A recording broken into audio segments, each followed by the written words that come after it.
There is something quietly mesmerizing about watching a superpower trip over its own shoelaces, right? It's getting impossible to ignore how every American policy shift sends ripples or tidal waves through the Canadian economy.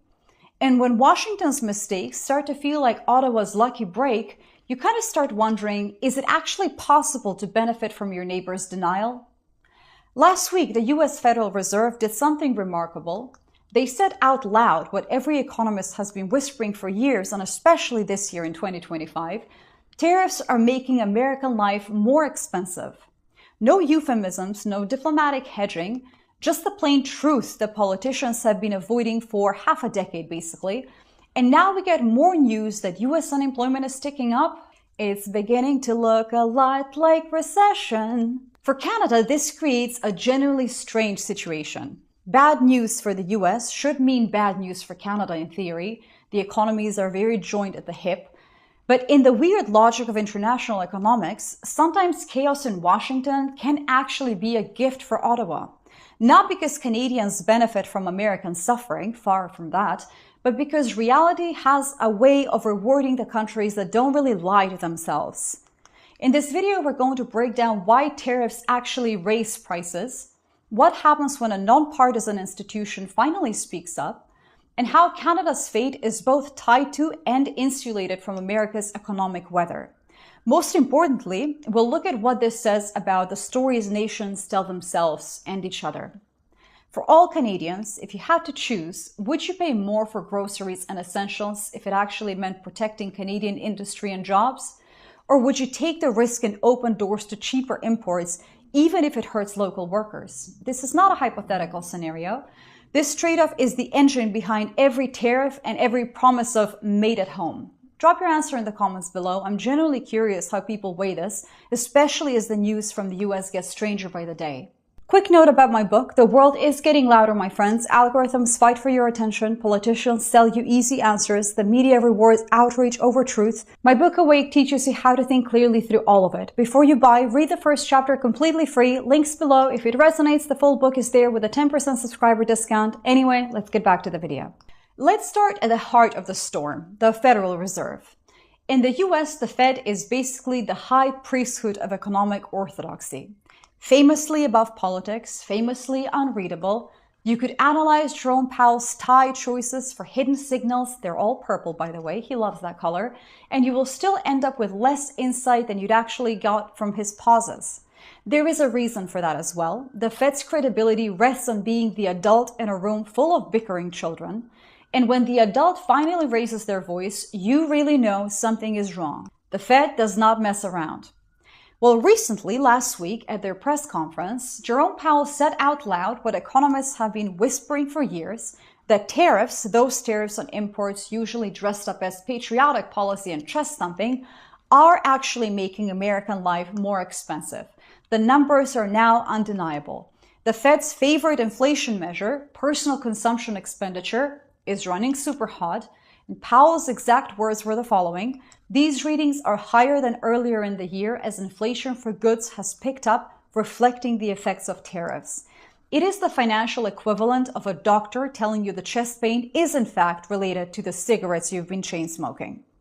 The absurdity is that tariffs were never really about economic logic. They were political theater, a quick win that promised jobs and leverage over China, while conveniently ignoring the cost to ordinary Americans. Politicians sold the idea that tariffs punish foreign producers, but in practice, it's US businesses and consumers who actually absorb the hit. The lie survived longer than it should have because it was convenient and because most people don't actually read the fine print on their receipts. But now the Fed's admission is more than an economic footnote, my friends. It is rupture in the myth-making sense. For years, central bankers avoided naming names. They don't say Trump's tariffs or Biden's policies. They talk about policy action as if the economy just drifted into inflation by accident. Powell's candor this time, even without direct blame, signals a shift in this. The time for euphemism is perhaps over. For Canadians watching from the sidelines, this is a moment of clarity and maybe vindication. Canadian policy, for all its fault, has generally avoided the tariff theater.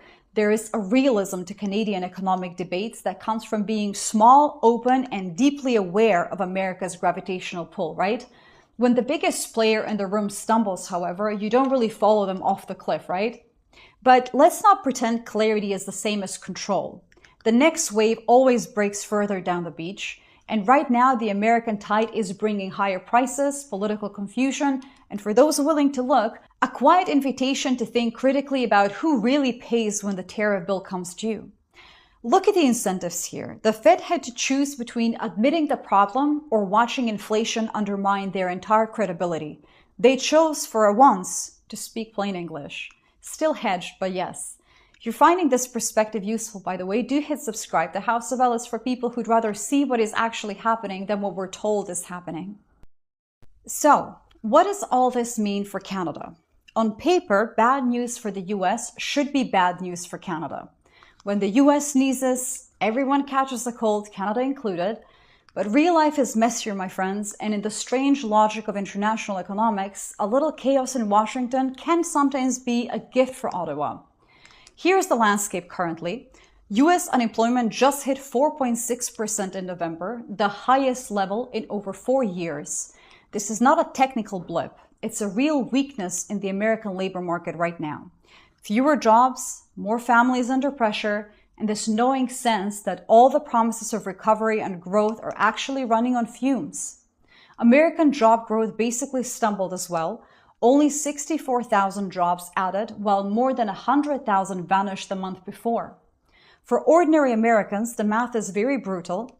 Higher prices from tariffs, fewer jobs to pay those bills. What is striking is how this 4.6% figure cuts through all the rhetoric about a booming economy. It's not a crisis yet, but it's the highest unemployment since 2021. And for a country that spent the past few years bragging about economic strength, this lands with a very heavy thud. The old talking points that tariffs create jobs, that inflation is under control, are now getting harder to sell with a straight face.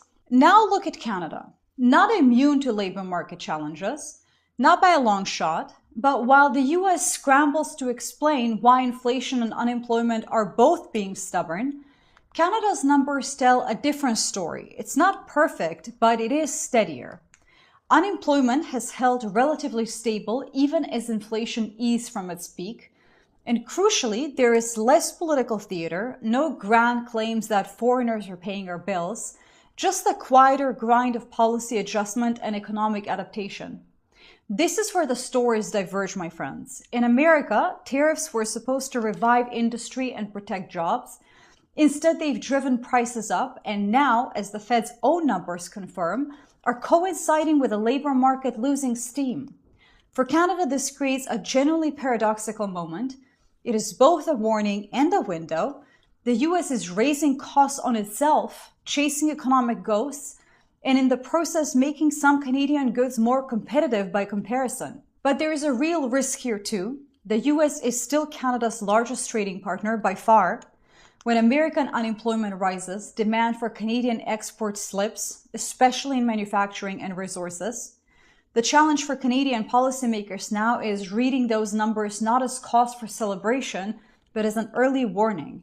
If America's labor market slides further, those ripple effects will eventually wash into Canadian shores as well.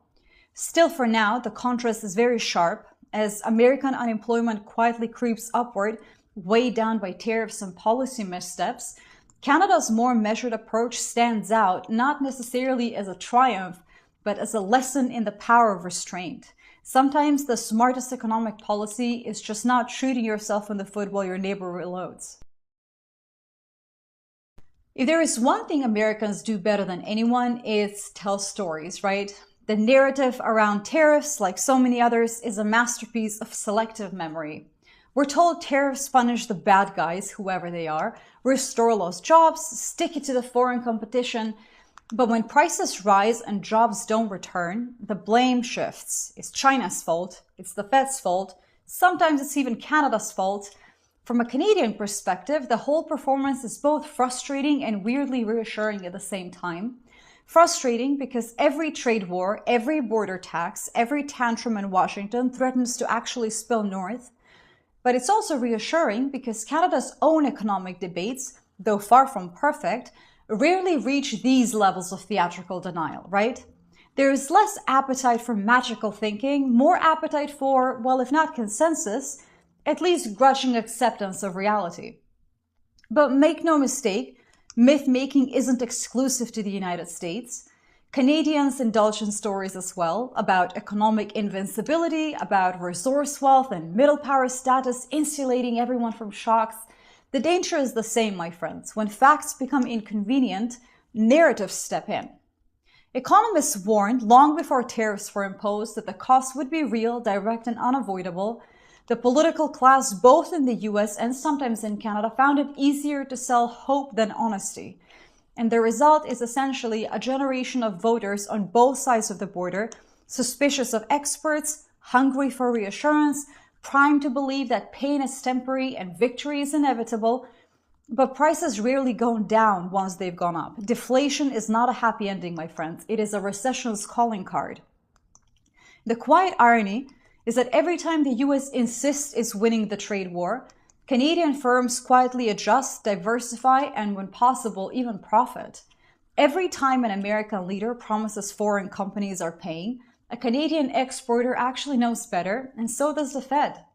This is the pattern I walk through in Awake as well, spotting when official narratives lag behind reality and asking not just what is true, but why is this version being told right now? Is it distraction from other failures, a placeholder for real solutions, or just the latest episode in a very old drama, leaders promising easy answers, voters hoping that they're right, and reality just waiting with a bill? Now, there is a discipline to Canadian economic policy that's easy to overlook. Maybe it's survival instinct from living next to a giant with unpredictable moods.